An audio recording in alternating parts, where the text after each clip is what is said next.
നിന്റെ മൂക്കിച്ച് ഞാൻ ചമ്മന്തിയാക്കും. നിന്നെ ഞാൻ കാണിച്ചു തരാടാ.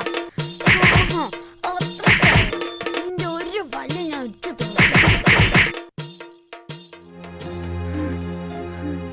ഇന്ന് നിന്നെ പറ്റി ഞാൻ ടീച്ചറോട് പറഞ്ഞു കൊടുക്കും. എന്നെ അടിയടിച്ചേ. നീയും മോശമൊന്നും അല്ല. നീയല്ലേ തുടങ്ങിയത്.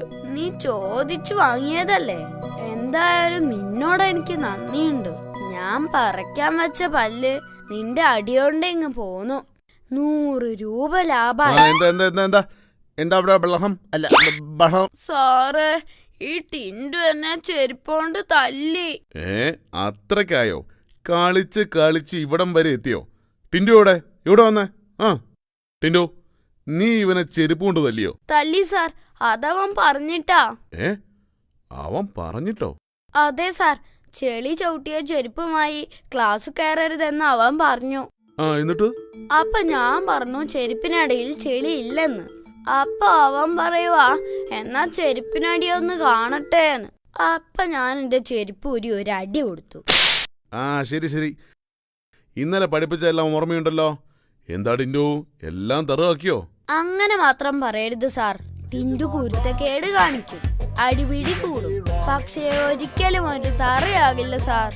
അതല്ലടാ, ഇന്നലെ ക്ലാസ്സിലെടുത്ത എഡീഷനും സബ്ട്രാക്ഷനും ഒക്കെ മനപ്പാടമാക്കിയോ എന്നാണ് ചോദിച്ചത്. അവരൊക്കെ ആരാ? പുതിയ അഡ്മിഷനാണോ? എന്തായാലും എനിക്കറിയില്ല. എഡീഷൻ എന്ന് പറഞ്ഞാൽ കൂട്ടൽ, സബ്ട്രാക്ഷൻ എന്ന് പറഞ്ഞാൽ കിഴിക്കൽ. അതിനാണോ ഈ വായിക്കൊള്ളാത്ത പേരൊക്കെ പറയണേ?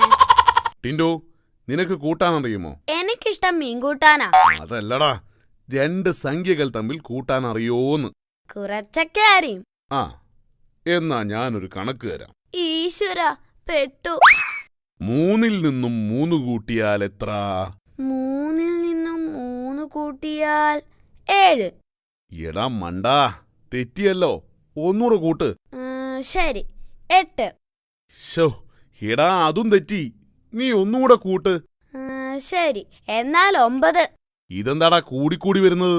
ഓരോ പ്രാവശ്യം ഉത്തരം പറയുമ്പോ സാറല്ലേ പറഞ്ഞേ ഒന്നുകൂടെ കൂട്ട്, ഒന്നുകൂടെ കൂട്ട്.